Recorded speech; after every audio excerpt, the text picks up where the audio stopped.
Olá, eu sou Alexandre Maron. E eu sou o Fábio Abu, já com saudades. Já com saudades, eu também. E esse é o Outsider, o podcast oficial da produção original da HBO. Outsider. Isso aí. Chegamos ao final. Recuperando o fôlego, né, Maron? Pois é, a linha de chegada. Conclusão, né? Pelo menos dessa história. Desse primeiro arco. Isso aí. Bom, gente, vamos lá, vamos arrumar a casa aqui. Foi um episódio muito tenso. Eu achei muito tenso, emocionante. Então, eu gostei muito dessa decisão de te dar meia hora de absoluta explosão, né? Você fica ali tenso e tal. E na outra metade do episódio, uma resolução bem interessante e com uma série de... que vai ter um monte de desdobramentos, né? Eventualmente e tal. Que foi o que a gente esperou a temporada inteira, né? Uhum. Quer dizer, assim que a gente soube, né, da inocência do Terry, a gente ficou aguardando, né, como que eles vão conseguir resolver isso, né? Como é que eles conseguiriam provar que realmente não foi ele, né? Já que ele tinha tanta evidência absurda. Pois é. Então, para um minutinho, tem um recado para vocês e depois voltamos.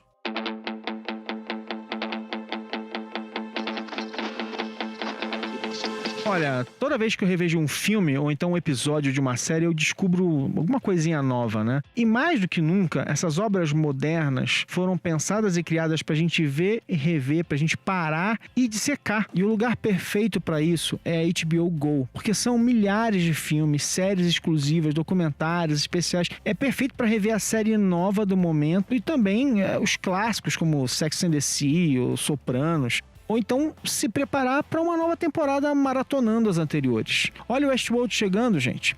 É por isso que o HBO Go é tão legal. Você pode assistir a programação da HBO em qualquer lugar, no celular, no tablet, no computador e na televisão. E quem já assina a HBO só precisa usar o login da sua operadora local. Se você ainda não é assinante, pode assinar direto do aplicativo. Você acessa no seu computador ou então baixa na sua loja de aplicativos predileta. Agora é hora de liberar as energias, né? Foi uma meia hora tão tensa que a gente geralmente assiste o episódio anotando, né? E eu parei de anotar. Eu desisti de anotar porque eu queria ver o que ia acontecer e as coisas estavam acontecendo muito rápido. Não dava para ficar anotando e olhando e voltando e tal. Tava tudo acontecendo muito rápido, muito tal. Então, primeira coisa é que a gente termina o episódio passado com aqueles 7 tiros, né? Que a gente ficou aqui contando tiro. Ai, o que aconteceu? Nossa, e tal, não sei o quê. Então a gente começa o episódio já no meio daquele terror, né? A gente já viu no episódio passado que o Alec foi o primeiro, né? E caiu mesmo, quer dizer, não tinha muita chance ali de ter escapado e tal. O cara que não queria ter ido, é a ironia. E aí é engraçado, né? Eu lembro que no episódio em que eles resolvem ir encontrar os outros, a gente ficou falando sobre isso. Poxa, mas por que ele faz essa cena que o cara vai, não vai, volta, não sei o quê? E eu acho muito legal, assim, tipo, você vê como realmente o autor estava plantando uma coisa muito sutil ali. Porque na ação toda, ele fez uma coisa muito interessante. Ele mata o Alec num episódio e te deixa passar uma semana, mesmo sendo um personagem nem secundário, vai terciário e tal, mas o suficiente para que aquela morte tenha uma importância na história. Que é a primeira morte, né? Quer dizer, ou seja, mostrou que a situação realmente ali é muito perigosa, mas também ele deu importância a essa morte quando ele, no outro episódio, ele vai e fala, ele mostra o Alec, putz, ele não foi. Aí ele não foi porque ele teve um mau pressentimento. Só que aí no meio do caminho ele se arrepende de não ter ido e resolve ir. Que é aquela história do gosto de cobre na boca, gosto né? de cobre na boca que ele tinha na época da guerra. E ele vai e ele é o primeiro a tomar um tirambaço e cair, sem ter nenhuma chance de reação. É muito triste, assim. Foi bem chocante. Uma coisa interessante também foi a dicotomia que a gente discutiu a série inteira, né? Sobre bem versus mal, né? Fé versus ciência. Os primeiros personagens que morreram nessa última leva, né, foram os personagens que a gente definiu como essencialmente bons, né? O Alec, que era um cara que nem queria estar lá, mas ele ouviu um chamado maior. Isso. Era o Howie, também, o advogado. O Howard, coitado, que morreu de forma nobre, né? Sim. Tentando ir lá, tirar o Andy daquela situação. E o não sabia se ele estava morto. E o próprio Andy, né? Que foi uma que eu já joguei no último episódio, né? Porque é aquela história do transou morreu, né? Transou, apesar dele morreu. não ter transado com a Holly. Mas era um personagem... Mas eram os personagens bons, né? Não, e de novo, assim, embora sejam personagens dado até o tamanho do elenco, o número de episódios e tal, não é que nem uma série de 20 e tantos episódios por temporada, que você pode ter um elenco com muitos personagens e você consegue se identificar com todo mundo, né? Porque você tem tempo de desenvolver personagem a personagem. Aqui não, aqui a gente teve 10 episódios, personagens foram sendo introduzidos e o truque para fazer você se importar com eles é um pouco essa coisa de que, putz, ele não precisava estar aqui. O Howard estava lá na outra casa, né? Exato, ele é advogado, né? Ele não ia brigar, ele não tinha nada a ver com isso. E ainda assim ele comete um ato heróico e tal. E eu gosto muito disso tudo. A própria Holly não queria se envolver em violência, em atos violentos, né? E ela estava lá no meio do caminho, quer dizer, ela também é muito nobre, porque acho que o Andy menos, né? O Andy estava acompanhando ela e tal. Mas eu acho que isso também aumenta mais na frente a tensão, o peso dos atos dos personagens na sequência, porque isso faz com que eles tenham uma responsabilidade maior, né? Morreu muita gente para que a gente chegasse aqui, né? Eu acho que isso é importante também, aquela coisa, cara, pra gente chegar aqui, esse monstro, ele não só matou da maneira que a gente descobriu ele acabou de matar os nossos amigos aqui. Exato, porque uma coisa foi a gente ver a morte, enfim, das próprias vítimas do Cuco, né, e depois do Terry e das outras pessoas que foram personificadas, né, mas... No caso do Alec, do Howie, principalmente eu adoro o Howie, adorava esse personagem. Também, em alguns casos, são alguns atores que ajudam a gente a rapidamente se identificar com o personagem, que são atores muito bons, coadjuvantes muito bons, de muita qualidade, que você já viu em outros lugares. Então, quando esse cara entra em cena, você tem uma identificação rápida. Você clica na hora, né? Então, realmente, essas mortes, num espaço de tempo tão curto, né? Morreram ali tipo, em 15 minutos, né? Então foi muito impactante. Foi. Mas eu entendo essas decisões. Eu acho que foi justamente pra gente construir essa travessia final, né, da Holly e do Ralph, né, e esse confronto final com o Cuco. Eles tinham que estar sozinhos naquela cena. Não ia adiantar. Acho que a própria construção desse conflito não funcionaria se fossem todos eles contra o El Cuco. E outra coisa interessante, né, que o próprio título do episódio é Must, Can't. Né? Tipo assim, eu preciso, mas não necessariamente eu consigo, né? Mas a coisa das tatuagens, que também dá título ao episódio, eu não sei se você reparou, mas também são as tatuagens que o Claude tem na mão. Uhum. Então, que o próprio Cuco, quando ele personificou o Claude, ele faz de uma maneira tão fiel, tão fidedigna, que até as tatuagens elas são copiadas. Né? Isso é explicado no livro. Que reflete o próprio conflito do Claude, né? Porque no livro ele explica que o Claude... Na série isso é só ventilado quando ele conversa com o... Mas no livro o Claude conta que ele passou um tempo na cadeia e tal, e ele é um ex-usuário de drogas. Então a tatuagem Must é ele sentindo que ele precisa usar drogas. Usar tomar, sei lá, a seringa dele, qualquer coisa assim. E o Can't, né, dizendo que ele não pode. Então ele vive nesse conflito, né? Então o Cuco copiou até isso. E mesmo os trejeitos, né, o jeito de falar, o próprio sotaque, né, ele copia dessa maneira. Então é muito fiel. É uma coisa que vai além do próprio DNA. Putz, é isso aí. Perfeito. Bom, aliás, o nosso amigo Claude não devia nem estar lá, né? Que aliás é o que aconteceu no final do episódio. E o irmão dele também morre, todas as mortes são mortes meio nobres, né? Ele foi lá e deu os tiros necessários para abrir o caminho para os personagens saírem daquele espaço ali que eles estavam completamente paralisados e tal. Também é uma morte importante que vai dar motivação final, porque o Claude, na verdade, se você pensar bem, embora ele tenha sido incriminado e tal, até ali ele podia estar com raiva do Cuco, mas ele não tinha perdido grande coisa ali, né? Não tinha nada, mas assim, de novo, você vê a importância que eles estão dando a criar identificação, né, entre a gente e os personagens e a realmente fazer com que os personagens tenham motivações que façam algum sentido, né? Então, o próprio Claude, naquele momento, realmente o Cuco tomou algo dele, né? Não foi só o rosto e tal, porque ele tinha uma defesa para aquilo tudo ali, também por sorte, mas não, levou o irmão dele, que eles claramente tinham uma ligação muito forte, eles realmente se amavam como irmãos. Aí ele mata o irmão do Claude e, ao fazer isso, criou um petisco a mais para ele ali. Ele está se divertindo vendo o sofrimento do Claude com a morte do irmão. E eu acho que de certa forma ele também está se fortalecendo, se alimentando, porque se você lembrar de quando a Holly disse que de quanto era mais ou menos o tempo que levava para ele assumir uma nova forma, era coisa de 28 dias, mais ou menos, né? E quando ele foi visto no parque de diversões com a cara ainda se formando, né, e ele não conseguiu se alimentar, né, você lembra que ele começou a pedir pro Jack trazer animais, trazer carcaça de animais mortos, porque era o que ele tinha. Né? E a partir dessas mortes, ele rapidamente assume a forma do Claude, sabe? Então eu acho que aquilo também o alimentou e o fortaleceu de uma maneira muito rápida. Entendi. Tá? Se fosse um anime, ele diria: estou agora atingindo a minha forma final, sabe? Uma coisa meio Dragon Ball. Enfim, tá todo mundo ali caído, né? O Jack chega com um rifle do tamanho Big GG XL 3GG, né? Se mata daquela maneira, porque afinal de contas ele já tinha sido, que o monstro tinha destruído tudo que ele tinha, né? Ele já não tinha mais nada, não tinha sobrado. E ele foi picado por uma cobra também. Ele foi picado por uma cobra, tá todo inchado, e aí ele se mata daquela maneira terrível.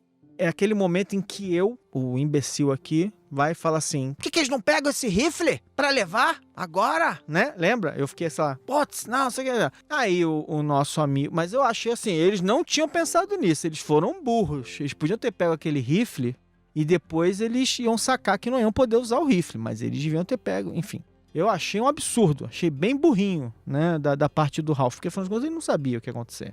E aí, estabelecido aquilo, o Yunus foi ferido, né? Quer dizer, acaba aquela situação, sobrou basicamente o Claude devastado pela morte do irmão, o Yunus ferido, né? Ele sem recepção para... Eu também acho que o Yunus devia ter pego um carro e se mandado procurar ajuda, mas tudo bem. E aí, Holly e Ralph, a dupla dinâmica, indo sozinhos com uma pistola, porque ela não atira, né? Com uma pistola para dentro de uma caverna escura enfrentar um bicho que eles não sabiam nem se eles iam ser capazes de matar. Eu achei uma coisa assim. Você gostou? Você achou normal? Assim, uma escolha normal? Eu acho que na tensão emocional que eles estavam, né, de ver todas aquelas mortes, né, e principalmente a Holly ter visto a morte o Andy morreu, do Andy, né, eu acho que ainda que não tenha sido a escolha racional mais coerente, eu acho que foi uma escolha emocional muito condizente com o que eles estavam buscando. Também acho. Eles saíram eles saíram para matar o Cuco e eles iam matar de qualquer jeito. Eu acho que, de novo, é o que eu falei um pouco aqui atrás. Ele colocou uma situação em que eles estavam motivados a não parar mais, né? Exato. Eles não tinham mais nada. Eles iam fazer o quê? Eles iam voltar dali. O cara tinha matado, um monte de gente tinha matado o cara que a Holly gosta. Ele podia escapar se eles saíssem dali. Agora ele estava ali, ele estava, enfim, preso. Ele não tinha pra onde ir. Então, eu acho que... eu entendo a decisão deles de entrar. Apesar da temeridade dessa decisão deles, eu entendo a motivação. E eu acho que no caso do Ralph, fica mais claro a seguir, né? Porque ele queria a todo custo ir lá, né? Ele queria também queimar o arquivo, né? Ele queria acabar com as evidências, porque ele queria algo além disso. Ele queria se livrar daquele monstro, mas ele também queria zerar a história. Mas vamos lá, que foi uma decisão temerosa. E eu acho que tem uma coisa bem interessante aqui, né?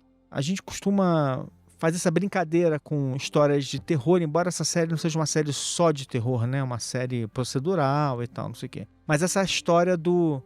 não vai embora daí. Tipo, não entra aí, Não né? entra e tal. Mas acho que esses personagens, eles conquistaram um outro status, né? Eles não são simples pessoas em perigo, eles são agentes, né? Eles estão de posse da decisão de agir e de mudar a situação, né? Resolver um problema, né? O monstro está ali, preso dentro de uma caverna, esperando por eles que seja, mas se alguém pode fazer alguma coisa agora, só sobraram eles dois, né? Exato. E o Yunus, né? Que, sinceramente, né? Coitado. Nossa. Até porque eles sabem, com tudo que eles aprenderam durante a série, durante essa jornada, eles já sabem qual é o próximo passo dele, né? Eles já sabem que ele pode depois se apossar de outra pessoa, assumir outro corpo. A pista. Exato. Então, acho que não tinha outra coisa a fazer senão entrar naquela caverna. Bom, enfim. Bom, pessoal, segura esse suspense aí, que o Marão tem um recado pra vocês.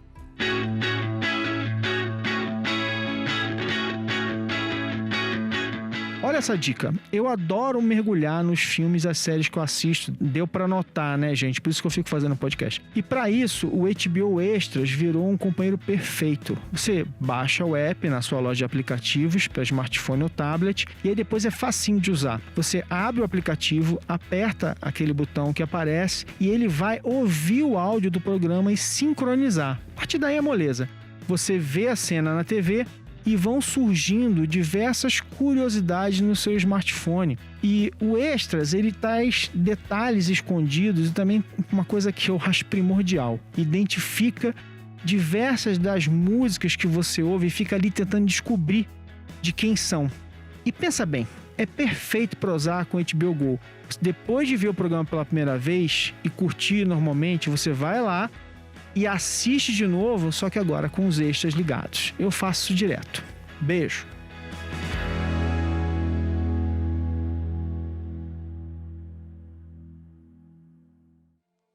E voltamos. Eles entraram na caverna. Entraram na caverna.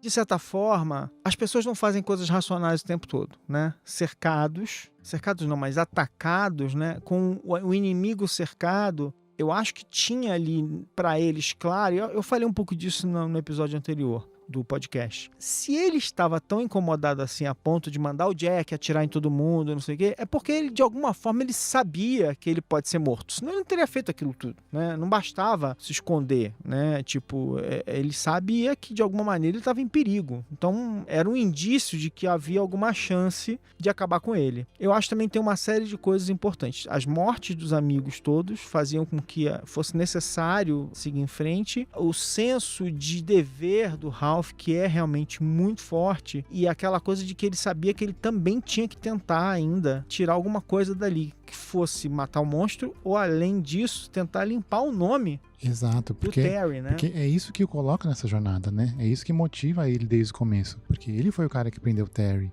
Né? Foi ele que não apenas prendeu o Terry, mas também foi responsável pela morte física, mas também do nome do Terry, da família dele, né?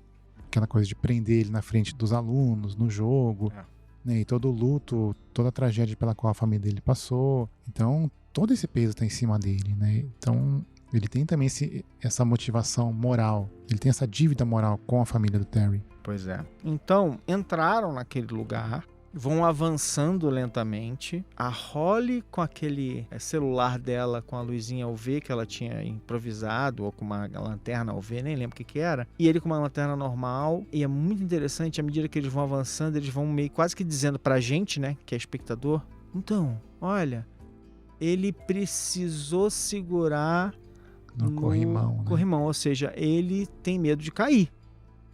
Vai tentando dar indícios, né, até da confiança, né? Tá vendo, ó? Ele também tem medo de cair. Ele não pode, ele se machuca. Olha aqui, ele tava desesperado, olha só, e tal, não sei o quê. Então é bem interessante. Enquanto eles estão mergulhando naquela caverna cada vez mais profundamente, né, e tal. E aí, chegamos àquele encontro, o esperado encontro. Eu achei que teve um momento ali que o monstro virou meio vilão de 007, né?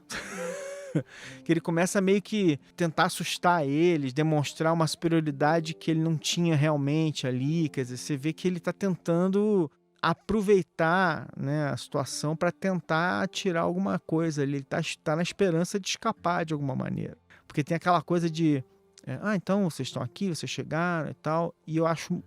Aí a gente divide duas posturas, né? O Ralph quer acabar com o monstro. A Holly quer entender o que está acontecendo. E eu acho isso muito legal. A maneira como os dois personagens... E você, de novo, como é uma obra muito bem escrita nesse sentido. O Ralph quer uma coisa, precisa da resolução e do fim daquele monstro, mas a Holly também precisa... Ela precisa de entender o que está acontecendo. Ela precisa da verdade. Ela precisa saber por quê. Eu acho que esse talvez seja o que eu mais gosto nessa obra. Como os personagens e os próprios diálogos e as cenas... Eles exigem de você uma certa atenção, né? Aquela história, tipo, não olha pro celular, que você vai perder alguma coisa. E também não subestima a inteligência do espectador, né? Por exemplo, aquela cena em que o Coco arranha muito muito ligeiramente a mão do Claude, né? Aquela coisa, se você piscar, tipo, você perdeu, né? Ou mesmo esse detalhe das marcas que ele deixou no corrimão da caverna. Ninguém, não precisou o Ralph virar pra Holly e falar: nossa, então quer dizer que essas marcas foram deixadas pela mão dele? Tipo, e aquela piscadinha pra câmera, né? Tipo, não precisa disso. Então acho que é a mesma coisa desse confronto final. Eles são econômicos, né? Eles não ficam também explicando cada item, Sim. Embora eles precisem explicar algumas coisas. E é por isso que eu acho que eu não vejo esse confronto final como uma coisa meio vilão de 007. Tipo assim, o cara explicando o plano dele, né? Eu senti ali, pelo menos no discurso dele e na própria interpretação do personagem, que também é o Claude, uma certa superioridade, não digo nem moral, mas quase que sobrenatural, sabe? Ele entende que ele Eu tô aqui há muito mais tempo do que Exato, vocês. exato. Então, tipo, pra ele, ainda que ele sofra, ainda que ele possa ser morto, ninguém garante que tem só um, ninguém garante... Ele não responde. Exato. Ninguém garante que ele não vai voltar. Porque se ele copia tatuagens, né, ele não tá copiando somente o DNA, ele copia outras coisas que a gente não entende. Né? Então, ou seja, por que ele morreria com um tiro, uma facada? Uma conexão, ele sente, pensa. Uma conexão mental, sente sim. Sente, Ele consegue projetar a imagem dele nos sonhos de outras pessoas. Então, ele é uma coisa que, assim, a gente já sabe que é sobrenatural, a gente só não entende a extensão ainda desses poderes que ele tem. Né? Então, acho que esse discurso ele é muito mais alinhado a isso. Não, enfim, eu acho que tem ali, de uma maneira ou de outra, ele sabe que tá cercado, ele sabe que a arma pode causar dano a ele, ele sabe uma série de coisas, e eu acho que mesmo acuado, ele tem a arrogância, de certa forma, de que ele pode escapar, e ele também precisa intimidar eles, né? Tipo assim, vocês estão aqui num lugar escuro, eu já fiz isso várias vezes, vocês estão aqui... Será que vocês vão escapar? Porque tem aquela coisa que fala assim, tipo, vocês não podem sair daqui. Eu não vou deixar vocês saírem daqui. E eu acho muito legal, porque logo a Holly que fala assim, não, você não tá entendendo. A gente que não vai deixar você sair daqui. Então assim, tipo, ela, de todas as pessoas do mundo, ela meio que dá a resposta pra ele assim, não, você não tá entendendo, né? Tipo... A gente tá aqui pra você não sair, não tem problema. A gente pode ser resgatado depois, alguma coisa pode acontecer, mas você não vai sair. Tem uma troca de ameaças, um clima ali interessante, e também tem uma coisa bem legal, assim, dessas perguntas, eu acho que vai construindo para esse momento, porque ele vai falando, ele não responde a eles até um ponto em que ele dá uma grande resposta para eles, que é quando ela pergunta por que crianças, e aí ele responde, parece que ele quase até para provocar especialmente o Ralph, que é porque elas são mais doces. E é uma coisa assim, é de uma crueldade, né? Quer dizer, não é um... E ali eu acho também ele atravessa uma fronteira muito específica, que é, ele fala isso com um prazer específico também. Então quando ele faz isso, ele atravessa a fronteira, por exemplo, de ser um monstro que precisa se alimentar, que está desesperado por alguma coisa. Sim, ele depende de algo. Ele deixa de ser um monstro amoral, né? Alguém sem moral, para virar alguém imoral. Exatamente. E ao mesmo tempo ele ganha uma humanidade nisso, né? É como se ele se enfraquecesse, se ele descesse um nível, né, na discussão e aí perdesse a razão ou se enfraquecesse, né? E isso é uma das coisas interessantes de como você constrói um diálogo. Você vê que o confronto final não é físico, embora ele se resolva com algo físico, mas não é uma briga entre o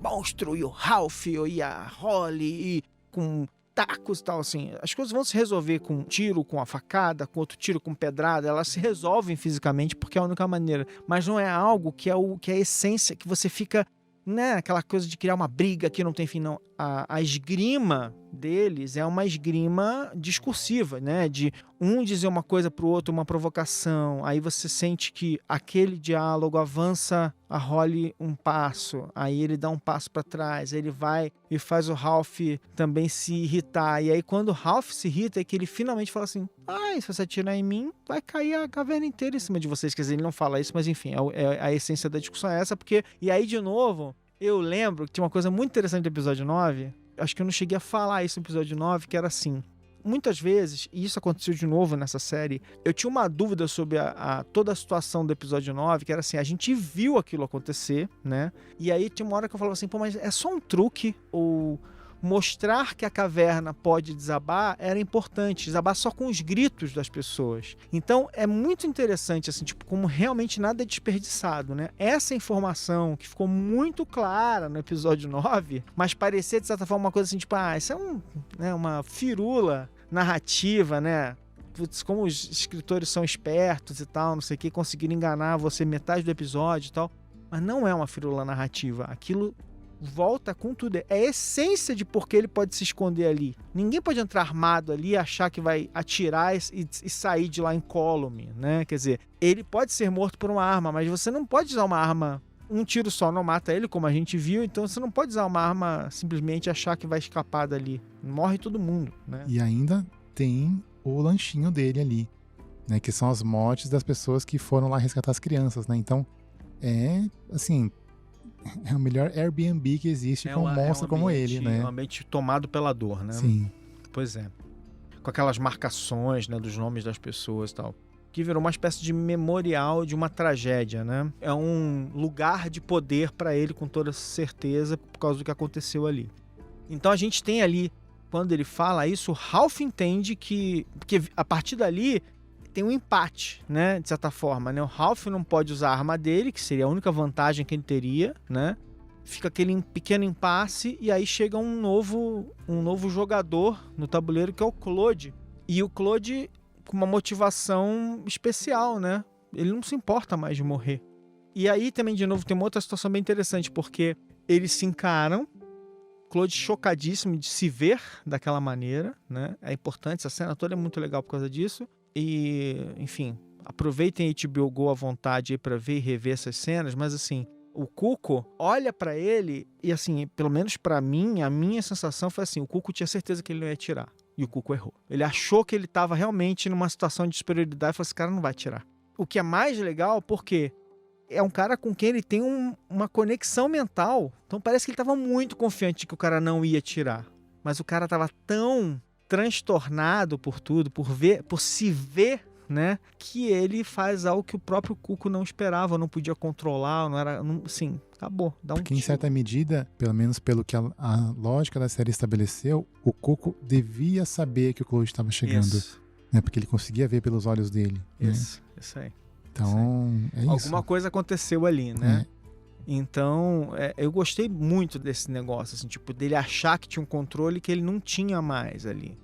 E aí toda essa situação culminar naquele tiro, eu achei que... E aí tem uma cena que eu fiquei ali, pra mim é um pouco enigmática, né? Que é, eles voltam, resgatam o Claude, estão indo embora. Aí o Ralph, de todas as pessoas, o Ralph para, assustado, porque ele enxerga, ele vê duas pessoas, enfim, dois fantasmas ali, né? Ele vê dois fantasmas naquele corredor. A gente começou a especular primeiro porque não dá as crianças do episódio anterior. Mas não são jovens, mas, né, muito maiores. Aí a gente começou a pensar, será que eram os garotos que morreram? Não, não são, porque a gente voltou a cena e falou, não eram, e não são, não sei lá, não é o filho dele. Não, são dois adultos ali. Eu gostaria de ouvir nossos espectadores para ver o que eles acham disso. Mas essa cena do Ralph, porque só o Ralph enxerga e ela não. Então, durante um segundo, eu achei que era algo desse tipo, assim, um Ralph vendo alguma coisa. Depois eu comecei a achar assim, cara, será que é o Cuco provocando ele de alguma maneira? Ele precisa que ele volte, porque talvez para ele se alimentar do Ralph, uma última tentativa e tal. Eu fiquei pensando sobre isso, assim. Mas, sinceramente, não tem uma conclusão. Quero saber o que os nossos ouvintes acham disso aí. Não deixe de mandar a mensagem pra gente. Pode ser pelo Twitter, @AlexandreMaron ou @FabiaBu. Isso aí. Então, vamos lá. Mas olha que interessante, né? Esse Ralph, desse último episódio, é um Ralph que, quando ele vê uma coisa que ele não consegue explicar, né, seja fantasma, seja sei lá o que, uma manifestação mental de alguma coisa, ele volta pro perigo. Ele volta pro perigo. Porque se fosse aquele Ralph do começo da série, ele ia buscar mil explicações. Ele fala, não, isso eu tô desidratado, eu tô, sei lá, com estresse, não sei o que, mas não, ele volta. Isso. Quando a Holly e ele voltam pra resgatar o Claude, ela pega a faca dele, vai lá e crava a faca no peito do Cuco. Aí eles vão embora. Aí quando eles estão indo embora, o Ralph enxerga os fantasmas. Seja lá o que for. Aí a gente pode especular de novo aqui o que é. Beleza. Ralph volta, Holly seguir em frente com o Claude ferido e beleza. Ralph volta, o bicho tá lá caído e tá lá caído assim, tipo, se fingindo de morto. Safado, né?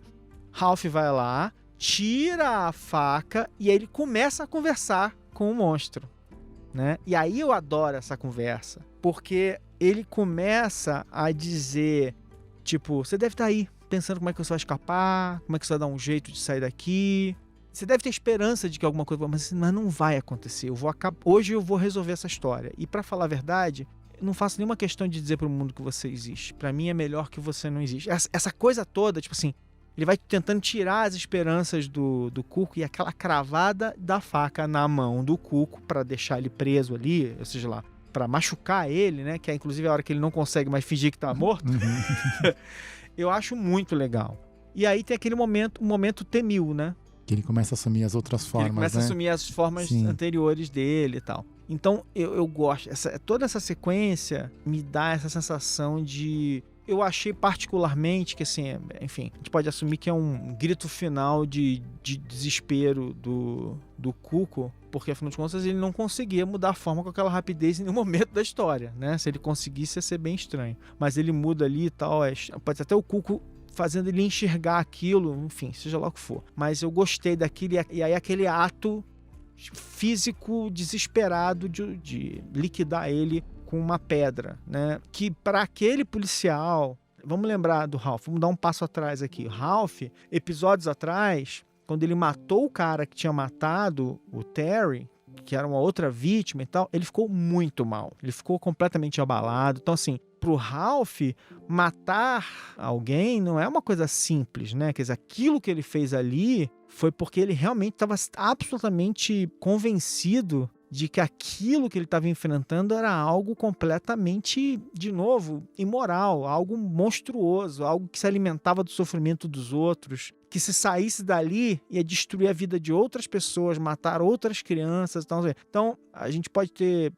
que as pessoas podem vigorosamente discutir a moralidade desses atos e tal, a construção das situações e tal, mas assim, ali está caracterizado o seguinte: esse cara que é um policial e que leva a sério não matar as pessoas sem nenhuma motivação, porque a gente viu que ele é um policial íntegro, ele toma aquela atitude, ele fala assim, eu voltei e eu vou resolver isso agora porque você é um monstro, assim, você tá vivo e é muito perigoso. E aí ele conclui aquele momento, a Holly chega, enfim, eles vão sair juntos e tal. E aí a gente já tá na segunda metade do episódio, e que eu gosto disso, assim, de não... Eu ia ficar muito frustrado se o episódio acabasse, tipo, eles matam o monstro e acabou a série. Ia ficar muito frustrante, né? Porque não era só isso, né? Isso era importante, era mais importante, eles descobriram o que estava acontecendo até do que a resolução de matar ou não matar o monstro. Mas a recompensa, né, que eles estavam buscando, o elixir que eles estavam buscando, isso, era a inocência do Terry, né? Era provar a inocência do Terry. Foi isso que a gente esperou a série inteira, né? Então, não tinha como a gente terminar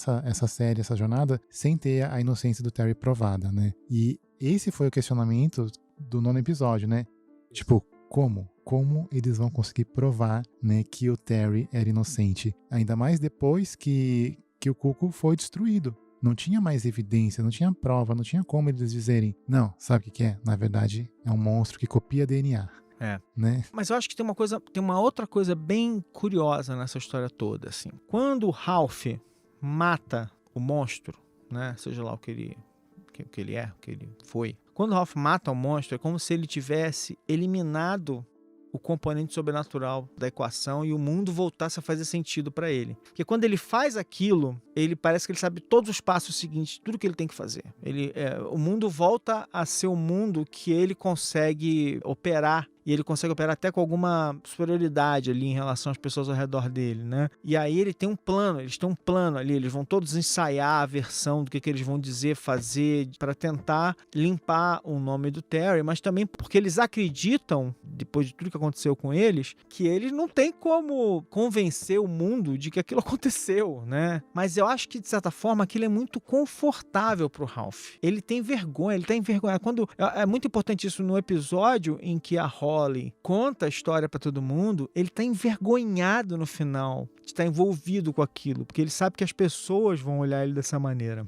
Então tem essa coisa muito curiosa desse plano ali de como traduzir para o juridiquês, né, para limpar o nome de alguém. O que a gente vai fazer? Então eles montam uma grande farsa, né? E eu acho bem interessante como esses... Mas é uma farsa que também não é uma farsa, né? Eles não mentiram, na verdade. A versão que eles contaram foi que quem matou o Frank foi uma pessoa que era parecida com o Terry, e o Claude, que teria sido... Se confundiu. Que era a testemunha-chave, se confundiu porque era parecido. Então, não, porque eles até também aí... estão buscando explicações plausíveis para os acontecimentos. E porque, lembre-se, eles precisam também justificar os erros cometidos por eles, né? Então, acho que também tem uma coisa assim, mas eu acho, de novo, interessante o seguinte, que eu acho que uma das mágicas da ficção é quando você cria essas situações que são, às vezes, moralmente questionáveis, que é você criar um caso falso, né?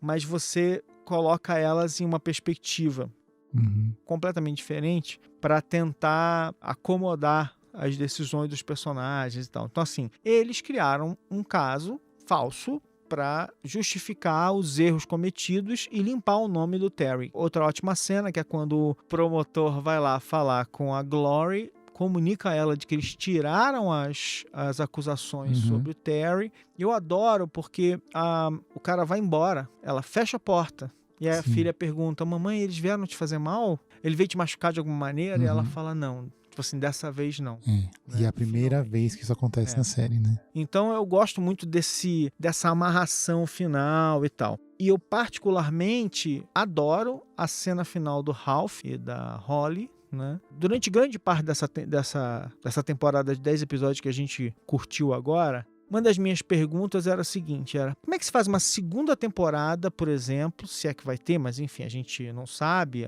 enfim, tem que ser dito ainda em algum momento, mas como é que se faria uma segunda temporada dessa série chamada Outsider, né? Porque afinal de contas, se o Outsider é um monstro, e se numa outra temporada não tiver mais esse monstro, o que é essa série? E aí eles dão uma resposta, eu achei sensacional, brilhante, genial, brilhante, que é o momento em que o Ralph e a Holly estão conversando, ela faz e ele pergunta pra ela, será que tem mais desses lá fora? E ela tá convencida de que sim, né?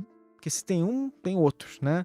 Tem outros seres com capacidades fora de série. Primeiro ele vai e fala sobre voltarem a se encontrar, né? E trabalharem juntos de novo, porque eles trabalharam bem juntos e tal, não sei o quê. Ele fala, mas um caso normal, né? Um triplo homicídio que é complicadíssimo. E aí essa coisa de falar assim, tem mais lá fora? Aí ela, obviamente, acha que sim. E aí...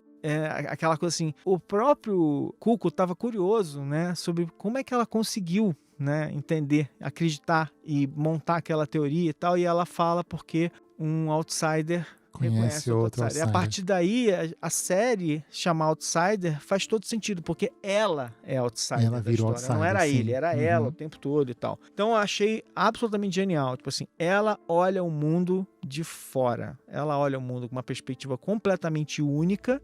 Essa personagem fora de série, ela pode ter outras aventuras, né? Esperamos que tenha, né? Esperamos que tenha. E eu achei essa amarração final sensacional. Tipo, e além do mais, a gente sabe que o Stephen King prometeu pelo menos uma história, não um conto, né? Mas uma novela, né? sim. Sai agora em maio. Estou super ansioso para ler. Em que eles se reencontram. Sabe lá o que vem pela frente, se vai ser uma coisa mais sobrenatural, se não. Eu espero que seja algo bem interessante. Então eles vão se encontrar. Então não vai faltar também material para fazer uma segunda, uma terceira temporada. Então ali a gente amarrou uma história incrível, nossos personagens estão disponíveis para novas histórias. Redimidos, né? Redimidos. Principalmente o Ralph.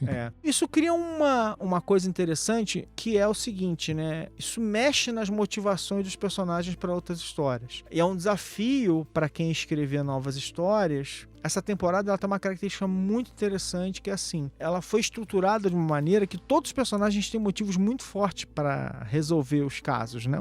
Desculpa. Uma nova temporada eu não sei, eles têm que... É só o caso, né? Quer dizer, é só um caso, é só um quebra-cabeça para ser montado, então isso é um desafio para próximas histórias, assim. Acho que ao longo dessa temporada a gente fez vários paralelos com o Arquivo X, no sentido de que era uma série também que explorava o sobrenatural e tinha também o componente procedural, né, do FBI, mas eu acho que a diferença para essa série, óbvio, além de ser uma série baseada no Stephen King e tal, que tem todo um Pedigree, né? Um pedigree e um arcabouço de soluções e de mundos possíveis, né? No Arquivo X, você conhecia os personagens, que eram o Mulder e a Scully, e aos poucos você ia conhecendo os traumas pregressos deles, né? Aqui em Outsider, não. Você sabe um pouco da história pregressa dos personagens, mas o grande trauma do Ralph, que foi ter prendido e destruído a vida de uma pessoa inocente, a gente vivencia isso com ele, sabe? Então, e durante toda a temporada a gente vê a jornada dele até que ele consiga, em certa medida, se redimir. Ou seja, o personagem agora ele tá num ponto, sabe, que tem todo um mundo de possibilidades. Ele pode até fazer uma merda nova agora, né? Pode prender outra pessoa, sei lá. Não, esperamos que não, né? Esperamos que ele tenha aprendido a lição. E eu quero... Vamos parar aqui um pouquinho de falar agora sobre a série. Eu queria olhar pra frente em algumas coisas, tá? Se o nosso espectador agora quiser ler Stephen King, o que a gente sugere? O que a gente pode sugerir para o nosso espectador? Então, acho que tem It para ler, do nosso querido Palhação do Mal. O Pennywise. Tem 2 filmes do It para ver, né? Agora, como obras, você sugere o que mais? Bom, como obras literárias, eu acho que o Mr. Mercedes, que a gente falou aqui várias vezes... são os 3 livros, ele é essencial. É uma trilogia, mas tem uma coisa muito interessante que são 3 livros que são completamente diferentes um do outro. Eu acho que o único paralelo mesmo são alguns personagens e, por exemplo, a Holly e o personagem principal, o detetive principal, no segundo livro eles aparecem tipo assim na terceira parte do livro, sabe? No terceiro ato só. E pra mim, na verdade, é o melhor livro. É o Achados e Perdidos. Que é sensacional. Acho que é uma aula assim de roteiro e construção de mundo. E não tem nada de sobrenatural. É totalmente procedural.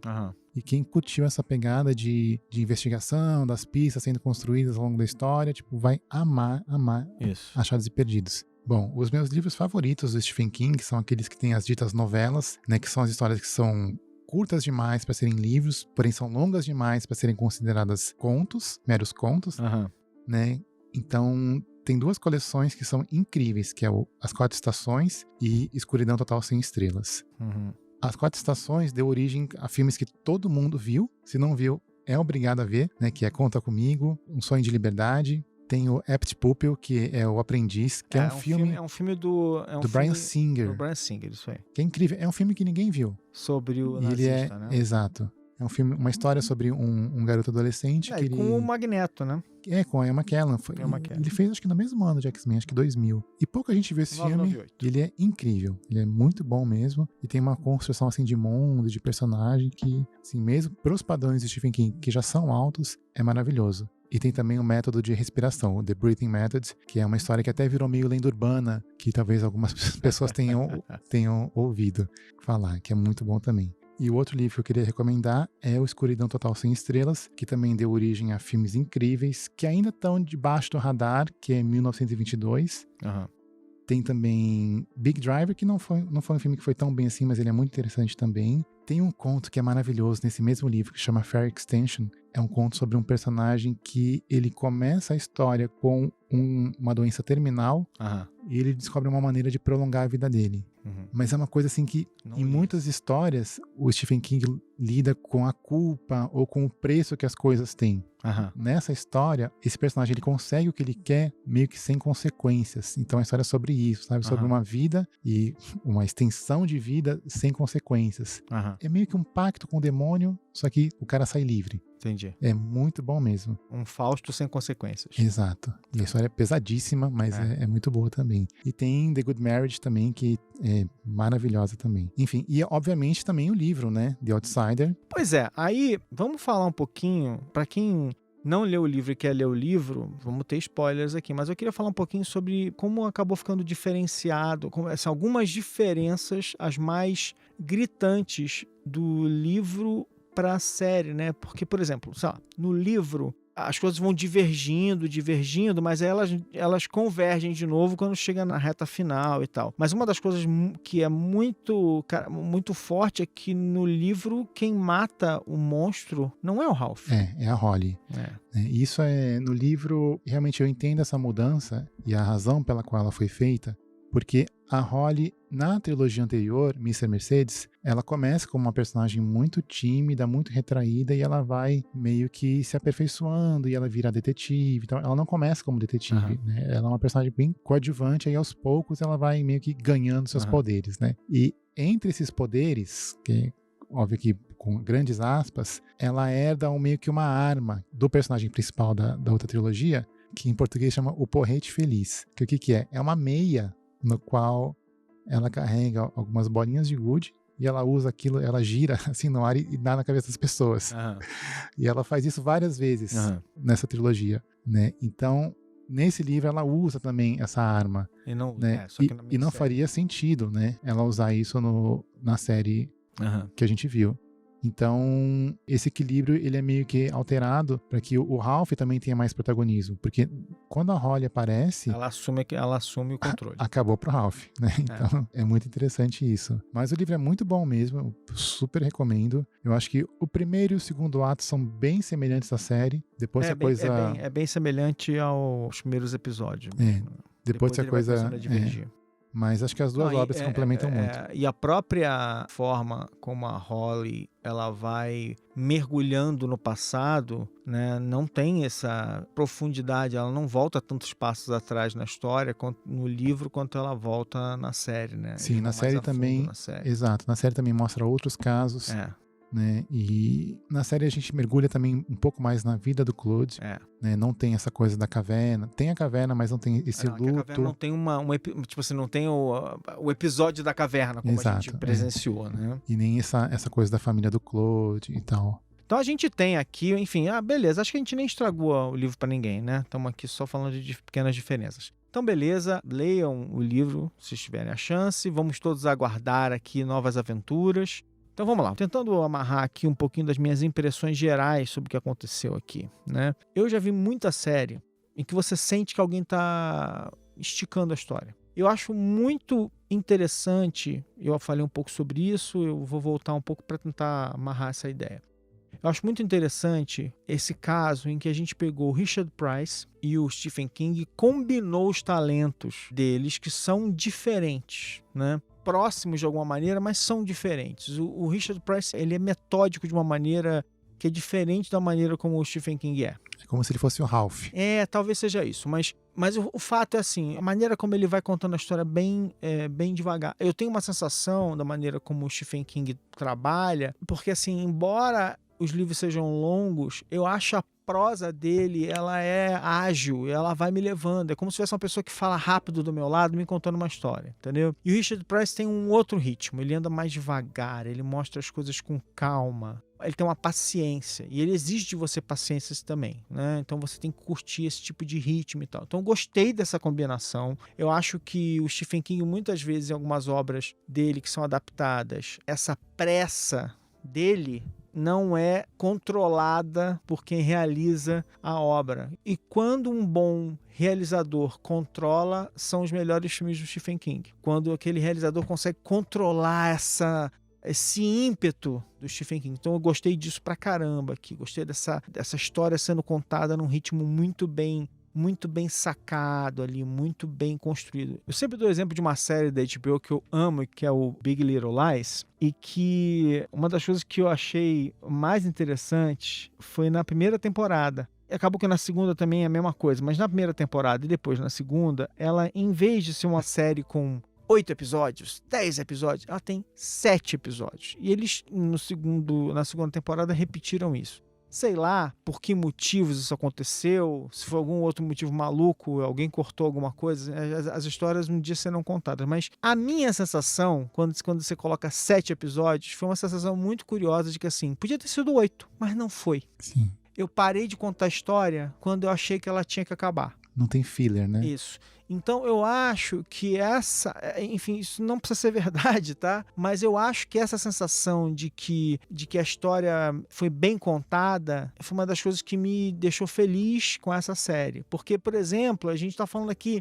ele ampliou certos pedaços do livro que poderiam ter virado, né, só um negócio ali para esticar a história e tal, mas não, eles deram densidade para isso. Eu adoro a fase, quer dizer, que ele literalmente ele aumenta a história. A fase da investigação da Holly, achando o enfermeiro, o Heath, né? E depois a Maria, 2 vítimas para trás, eu acho isso poderia ter dado muito errado nas mãos de um contador de histórias ruim. E aqui funcionou. Sim, porque então, não tem no livro, né? Não tem essa parte no livro. Eu gostei, achei que a série teve esse tempo dela muito bem contado, e eu tô vendo isso no Twitter, com as pessoas realmente tensas e mandando mensagem, falando, nossa, não acredito e tal, não sei o quê. As pessoas curtiram ir nessa viagem junto. Enfim, foi a minha impressão geral. Tô apaixonado pela Holly, tô apaixonado pelo Ralph também, que me deixou um pouco irritado no meio da série, e eu iria com eles em mais aventuras.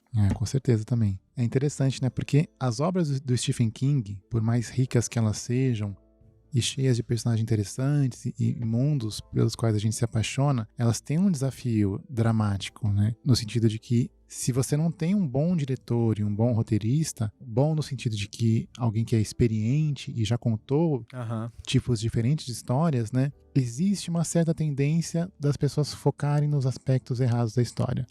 Por exemplo, foi uma decisão muito acertada a gente ter visto pouco Del Cuco.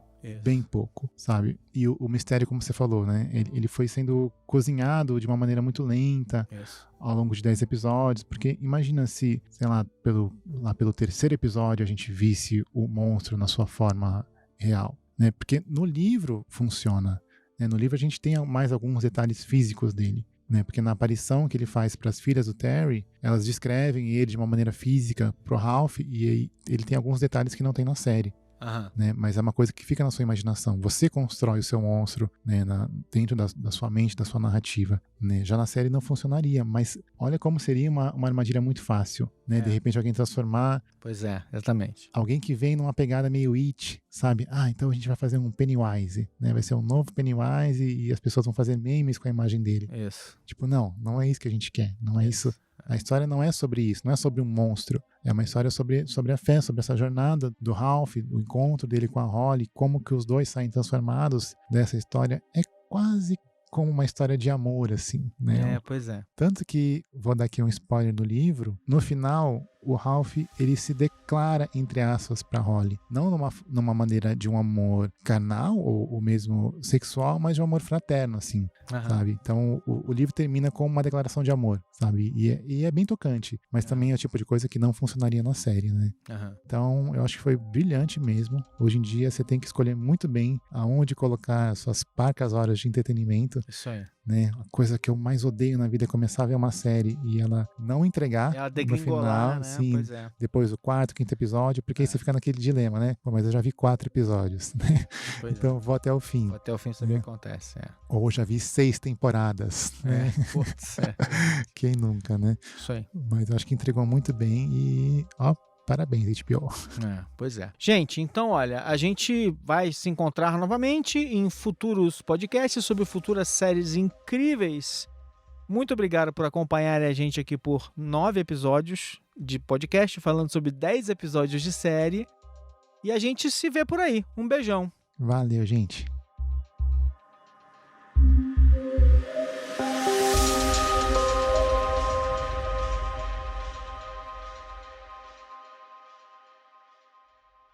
Você acabou de ouvir o podcast oficial da série da HBO Outsider, escrito, dirigido e apresentado por Alexandre Maron e Fábio Yabu, produzido por Guilherme Pinheiro, editado por Jéssica Correia, e é uma produção da Ampere e da HBO.